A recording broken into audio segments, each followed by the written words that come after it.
Hello, everybody. Welcome to the Clueless Capitalist channel, where we help you get less clueless about angel investing. My name is Razi Shah. And my name's Osman Ahmed, and we are the Clueless Capitalists. So in this episode, we're going to be discussing a startup from Bangladesh that is in the re-commerce space called Swap.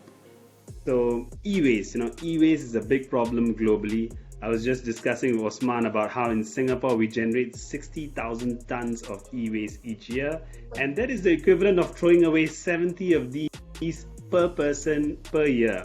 So imagine in a country like Bangladesh and across the globe how big of a problem this is, and the market for e-waste is actually growing. So it's going to go from 50 billion in 2020 to 148 billion in 2027. So this is definitely a space to be looking at. And Osman, maybe you want to go and share a little bit more about Swap. Yeah, so Swap is an interesting company. They're addressing 3Rs. Now, the 3Rs are reduce, reuse, and recycle. And in this particular element, what they're looking at is really about the reuse component. So they're not recycling equipment, they're not encouraging you to reduce your usage. What they are doing though is they're encouraging you to reuse the devices, the electronic equipment and the like, into a more sustainable model for everyone. And when I came across them, I was really interested in what they were trying to do and what they were trying to achieve.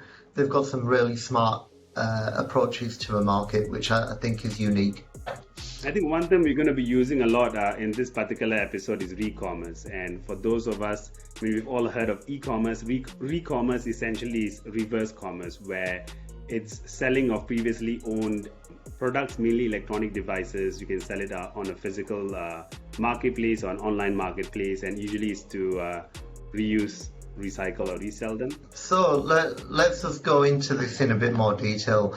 Now, this is Swap's old pitch deck, right? So this was done maybe over a year ago, maybe 18 months ago. So the new pitch deck that we will be looking at, we'll get Pervez to come in and talk about that in more detail. But with regards to this, Pervez in the previous pitch deck talked about some of the components that become real problems if we dispose of them. So electronic items usually have things like lead, cadmium, mercury, beryllium. Those types of elements, they're not a problem if they're managed correctly, but when they're thrown away as e-waste, they leach, they end up in the environment from landfill and end up contaminating the environment. Just to add to that, right? Yes, there is harmful substances like what you shared, but also we must remember that e-waste also contains like valuable and scarce material like small amounts of silver, small amounts of gold and copper, and even this just gets discarded or incinerated. So it's a big loss of these kind of scarce resources. Correct. So in terms of the market validation that was originally done, you're looking at a $2.6 billion market that they're looking at for smartphones, automobiles, laptops and furniture. If you look at that and the lifetimes that they have, it's quite a significant chunk of value that's just being discarded way too early. So the problems are e-waste in terms of the actual volume, 500,000 to 4.5 million tons a year, lack of access, the affordable electronics for the bottom of the pyramid in terms of those people who can't afford the latest and greatest, but they will wait until something becomes more available in the second-hand space. And the biggest issue that you typically have is, the customer experience is terrible when you're trying to buy things second-hand.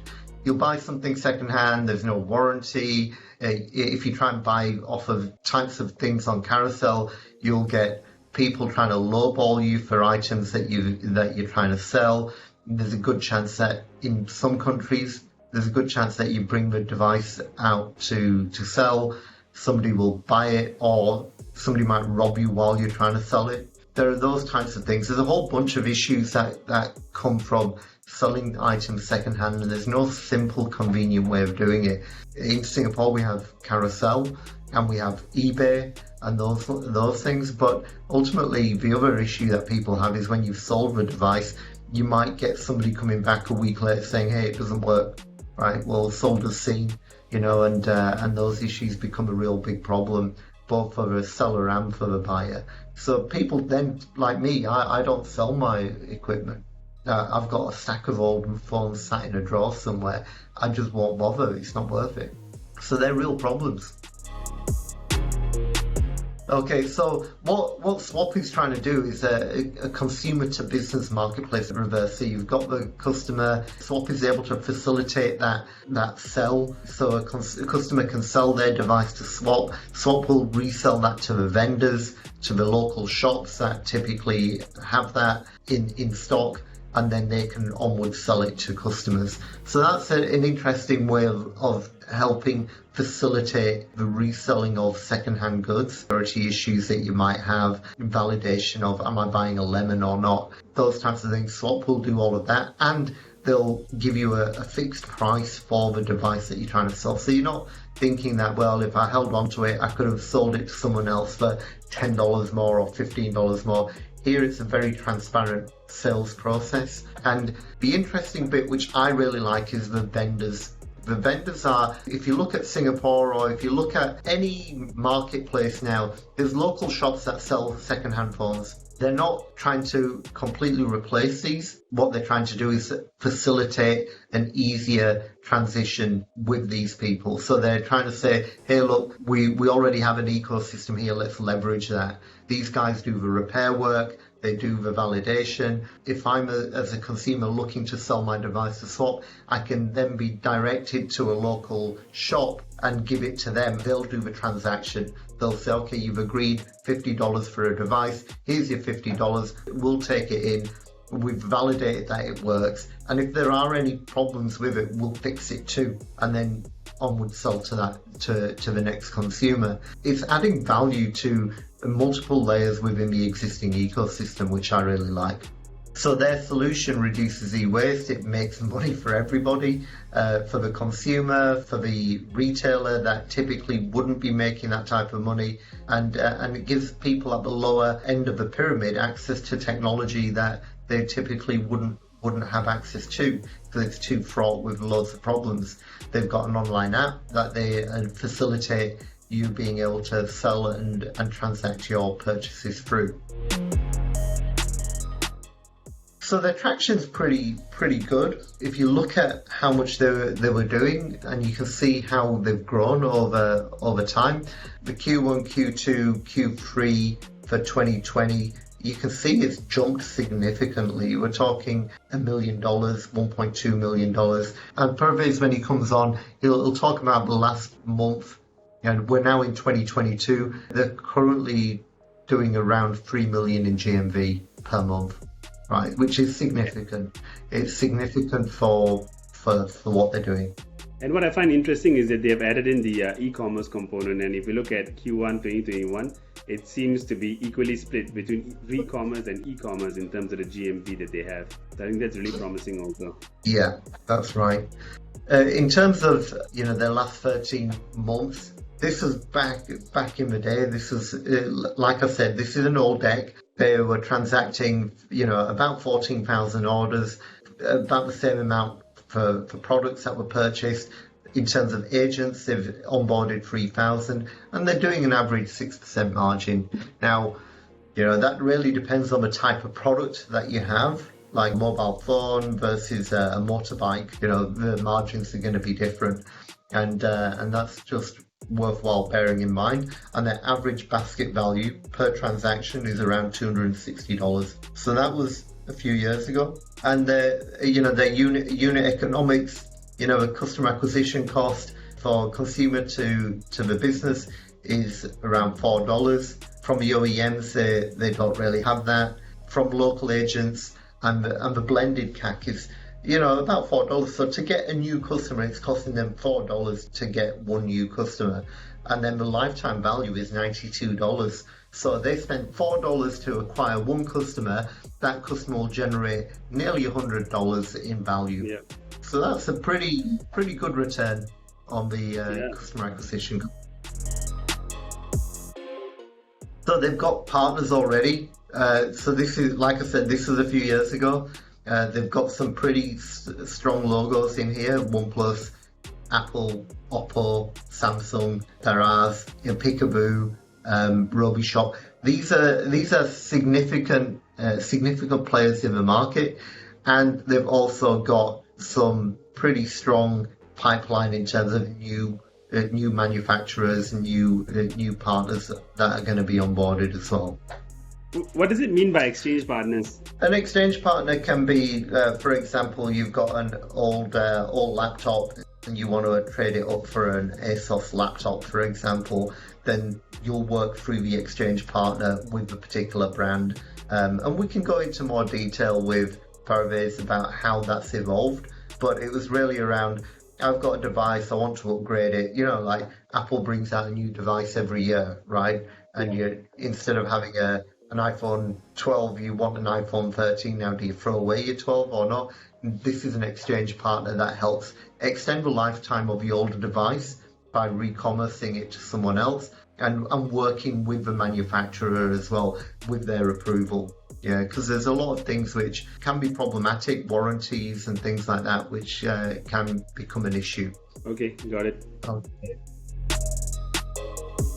So in terms of other people that are doing this globally, I mean, you've got in China, Mexico, India, you've got similar players, and they're all at significantly higher valuation. Now, notably, China and India, they're massive markets in comparison to Bangladesh, with billions of people. But you can see the size and scale of the potential here, especially when you look at a country like Bangladesh with a high density of people, with burgeoning middle income and middle class. The valuations that you're looking at are quite significant for these types of business. I just did a quick Google search and I was looking at Mexico. Mexico has a smaller population than Bangladesh. They have 128 million people. I think that shows like there is quite a big room for growth for swap in Bangladesh. Yeah, absolutely. And we just need to look at the unit economics of Mexico as a good example. It's similar in, you can say it's the closest in size to Bangladesh, 120 and 200 million. But you can see they've got a $4 billion valuation in Mexico, and swap isn't anywhere near that yet, right? So we're onto something here.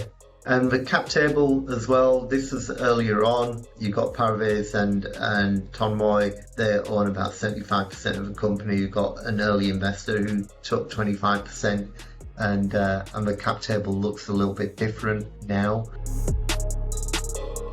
This is the core team, and pretty strong in terms of what they do and what they're familiar with. And they've made some great strides in the recent months as well. So obviously they will say that their advantages are that they're a first mover advantage, right? So they've got the proven business model. We're not talking about a model which is so unique that we're having to validate it. We know that this model works, so it's just, does it work in Bangladesh? And these guys have gone first to market. They're already proving that it works because they've got, at the latest check, it was about $3 million of transactions that are being done every month, and they've got a very strong, experienced team, and they've been able to work with their existing ecosystem really well. Right, so the local shops are seeing the value, the local consumers are seeing the value, so they're able to create a big collaborative experience between all of the different elements of that e-commerce and re-commerce ecosystem. And I think one of the big advantages I feel that Swap has is that they have Sulaiman on their team. And if you look at Sulaiman, he has 3 million followers on Facebook. So he has got a big social following, and he talks about all kinds of different things, including startups and things that are going on in Bangladesh. And to have him on the marketing team as an advisor, I think also it's a very promising sign for a potential angel investor. Because I feel that he'll be able to bring the right attention and build up the awareness around e-waste, around the circular economy, and around why Swap is the go-to re-commerce platform of choice if I want to get a second-hand handphone or if I want to sell my handphone on the platform. So yeah, I think that's something that is quite promising beyond, of course, the team that they have. Typically, you'll want to compare yourself against the competition and the typical places that you go to for this type of stuff. And obviously, in places like Bangladesh, Facebook is a major channel to market, right? So it's worthwhile considering here. In other locations, Facebook isn't seen as the internet, but in Bangladesh, it pretty much is synonymous with being the internet. So if you want to sell something, you'd sell it through Facebook, etc., etc. But you can see how they compare. You know, they're removing the haggling component, so you don't get people lowballing you all the time, or trying to rip you off. Basically, is what people typically feel when they're selling online. And they've got the convenience, being both an e-commerce platform, but extending the market into the brick and mortar stores that are already there. Pricing is very clear. So you could argue, yeah, the pricing isn't the best, maybe, right? But what you've got here is very transparent pricing. So in general, it removes that whole uncertainty of what you're doing. And then the market knowledge. Both Swap has got excellent market knowledge of what things are worth and how much they can be resold for. They're leveraging the market experience of the brick and mortar stores as well. And they've got a direct revenue model, and they've got an omni-channel component as well to maximize that. They have got different market players that they compare themselves to, and they've addressed those different components as well.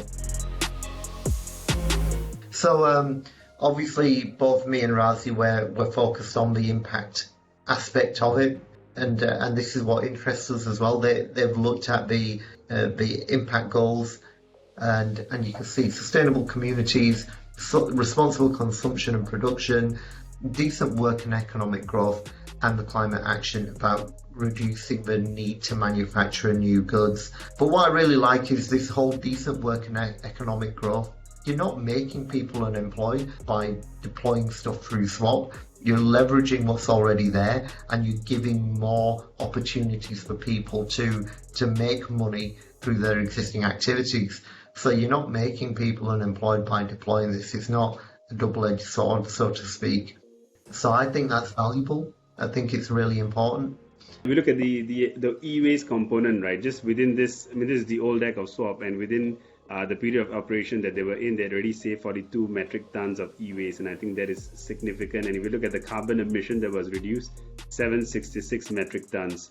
And I think in Singapore these days we like to talk about the circular economy, right? And circular economy is something that more brands are looking towards, because instead of it being the old way of where we make and then it goes to waste, we're going to be looking at coming up with a way to repair, refurbish, and make sure that we use the existing products for as long as possible. And just by looking at what Swap has done based on the impact goals and based on the outcomes that they have achieved within this short period, I think as an investor, an angel investor who is looking to make an impact in terms of how we consume and how long our goods and products are being used for, I think it's really an interesting startup to be actually looking at.